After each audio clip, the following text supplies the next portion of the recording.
Hi guys, welcome back to channel. இந்த video எதுக்கு அப்படின்னா, சில பேர் காமர்ஸ் படிச்சுட்டு சிஏ ஃபவுண்டேஷன் படிக்க வருவாங்கள்ல, அவங்களுக்கு வந்து லாவை விட சில பேர் மேக்ஸ் வந்து ரொம்பவே கஷ்டமாக ஃபீல் பண்ணுவாங்க. ஏன்னா அந்த மேக்ஸ் இவ்வளோ தடி புக் இருக்கா, அதை பார்த்தோன்னே வந்து அப்படியே நடுங்கும். ட்ரஸ்ட் மீ, அந்த புக்கு படிக்காமே, அந்த புக்கு தொடாமே நீங்கள் வந்து 50 ரூபா எடுக்கலாம். ஏன் அப்படி சொல்லலாம், எல்லாருமே அந்த புக்கு ஃபஸ்ட்டாக வந்து நிறைய எடுக்கிறாங்க அப்படிலாம் இல்லை. அந்த புக்கு படிக்காமே நீங்கள் வந்து ப்ரீவியஸ் இயர் கொஸ்டின் சால்வ் பண்ணி, நான் இந்த வீடியோ ஃபுல்லாக பாருங்கள், நான் சொல்கிற விஷயம் நீங்கள் ஃபாலோ பண்ணிங்கன்னா கண்டிப்பாக 50 மேலே எடுக்கலாம். அந்த புக்கு தொட்டு நீங்கள் படித்து எல்லாமே படிக்கணும்னு அவசியம் இல்லை. ஸோ ஃபஸ்ட்டு சில பேர் வந்து 40 எடுத்தாலே போதும் எனக்கு மேக்ஸில், எனக்கு வேறு எதுவுமே வேணாம் அப்படின்னு நினைக்கிறீங்க. அது முதல்ல நிறுத்துங்க. பிகாஸ் 50 மேலே எடுக்கலாம் மேக்ஸில். மேக்ஸ் வந்து அஃப்கோர்ஸ் அது ஒரு கஷ்டமான பேப்பர். பட் நீங்கள் நினைக்கிற அளவுக்கு அவ்வளோ ஹார்ட்லாம் இல்லை. அது வந்து ஈஸியாக 50 எடுக்கலாம்.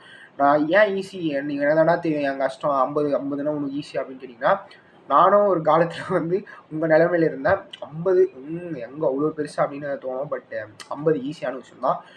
ஃபஸ்ட்டு நீங்கள் ரொம்பவே கான்சென்ட்ரேட் பண்ண வேண்டிய ஒரு இடம் வந்து என்ன பார்த்தீங்கன்னா, ஸ்டாட்டிஸ்டிக்ஸ்.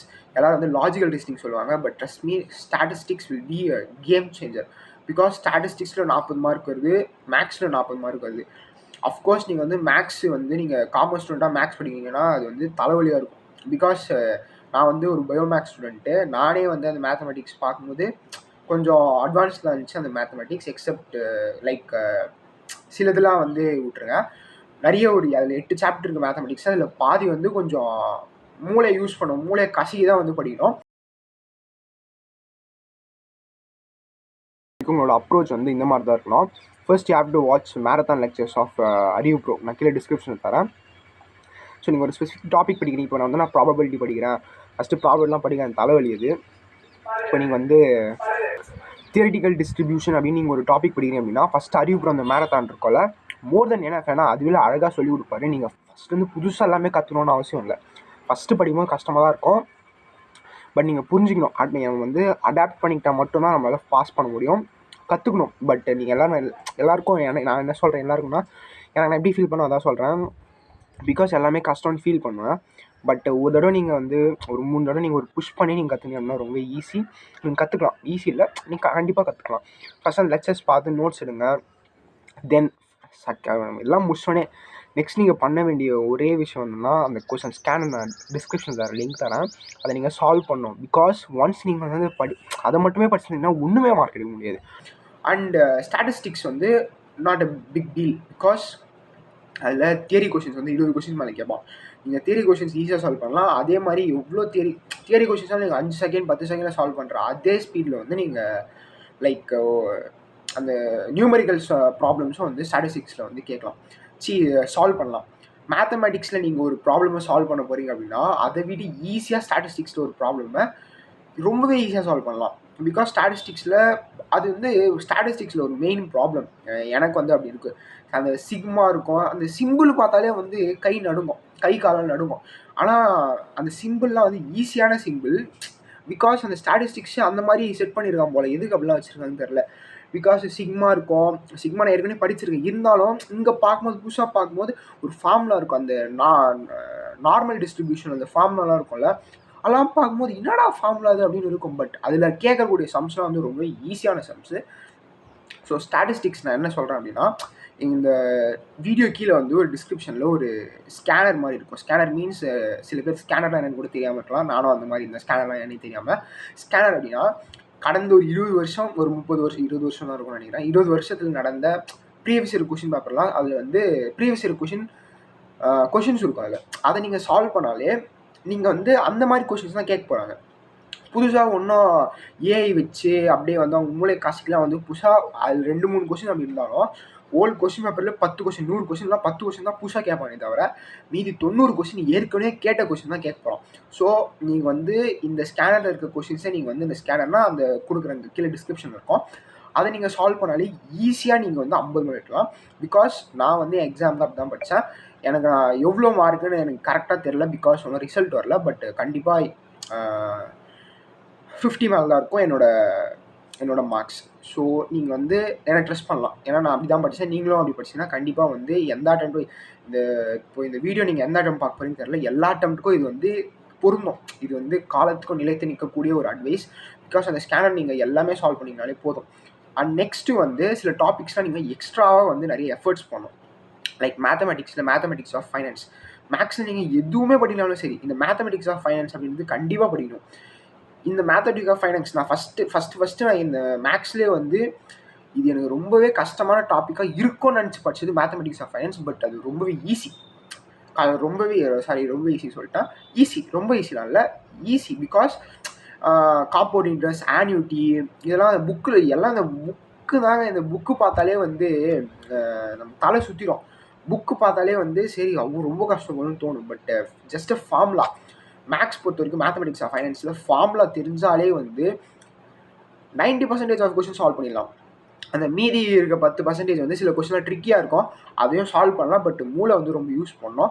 50 எடுக்கிறதுக்கு மூளை ரொம்ப யூஸ் பண்ணணும்னு அவசியம் இல்லை. நமக்கு சாதா மூளை அது இருந்தாலே போதும். நம்ம எப்படி சாப்பிட்றோம், ஒரு மூளை வேணும்ல, அதே அந்த எப்படி சாப்பிட கற்றுக்கணும், அதே பேச எப்படி கற்றுக்கணும், மொழி எப்படி கற்றுக்கணும், அதே நம்ம மெத்தடுலாம் அப்ளை பண்ணி வந்து இந்த மேத்தமெட்டிக்ஸ் ஃபைனான்ஸ் கற்றுக்கலாம்.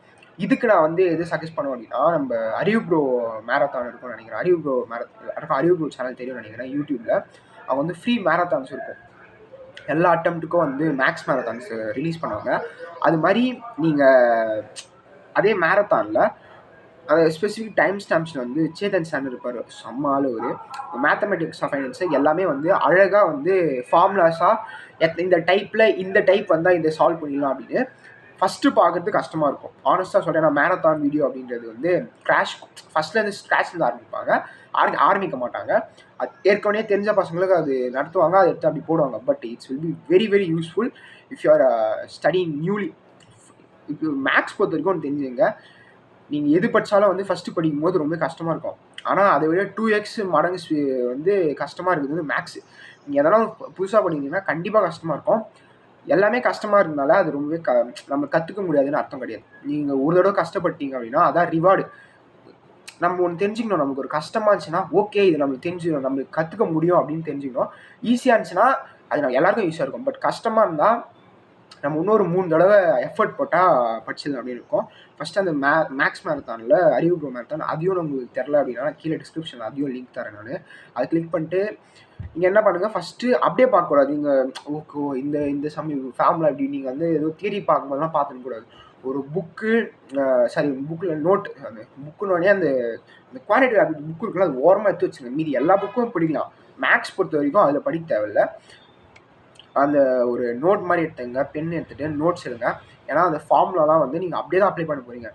ட்ரஸ்ட் மீ, 99.9 கொஷின்ஸ் வந்து வெறும் ஃபார்முலா பேஸ்ட் கொஷின் தான் கேட்பான். ஏற்கனவே 90% கேட்கல. பட் என்னோட அட்டம்ப்டில் எப்போவுமே 90% தான் கேட்பான். பட் என்னோட அட்டம்ப்டில் வந்து 99.99% வந்து மேத்தமெட்டிக்ஸ் ஆஃப் ஃபைனான்ஸில் வெறும் எனக்கு வந்து ஆன்யூட்டி ப்ராப்ளம் மட்டும் தான் கேட்டுருந்தான். ஆன்யூட்டினா சில பேருக்கு வந்து ரொம்ப புதுசாக இருக்கும். அந்த மேரத்தான் பார்த்தீங்கன்னா கண்டிப்பாக ரொம்ப ஈஸியாக அந்த மேத்தமெட்டிக்ஸ் ஆஃப் ஃபைனான்ஸ் அப்படின்றது கஷ்டமான விஷயமே கிடையாது. நீங்கள் படிச்சிங்க அப்படின்னா ரொம்பவே ஈஸியாக இருக்கும். அந்த மேத்தமெட்டிக்ஸ் ஆஃப் ஃபைனான்ஸ் அப்படின்ற ஒரு ஈஸியான சாப்டர். ஏன் ஈஸியான சாப்டர் சொன்னால் ரொம்ப ஈஸி. அது நீங்கள் படிக்காம தயவுசெய்து படிங்க. பிகாஸ் அது ரொம்ப ஈஸி. அவ்வளோதான். இதுதான் நான் சொல்ல விரும்புகிறேன். ஏன்னா இவ்வளோ கூறாக அப்படின்னு பார்த்தீங்கன்னா அது ரொம்ப ஈஸி. நீங்கள் படிக்காம தயவுசெய்து படிங்க, அவ்வளோதான். நெக்ஸ்ட்டு வந்து மேத்தமெட்டிக்ஸ் ஆஃப் ஃபைனான்ஸ் சொல்லலாம். Next statistics. ஃபஸ்ட்டு ஸ்டாட்டிஸ்டிக்ஸ் படி சொல்லிப்பேன். பட் அதுக்கு முன்னாடி மேத்தமெட்டிக்ஸ் ஆஃப் ஃபைனான்ஸ் முடிச்சிருக்கணும். உங்களுக்கு இது ரொம்ப கஷ்டமாக இருந்துச்சு, நெக்ஸ்ட் படிச்சு அப்படின்னா ஃபஸ்ட்டு ஸ்டாட்டிஸ்டிக்ஸ் படிங்க. ஸ்டாட்டிஸ்டிக்ஸ் படிச்சுட்டு வந்து இது படிங்க, அது என்னது மேத்தமெட்டிக்ஸ் ஆஃப் ஃபைனான்ஸ்.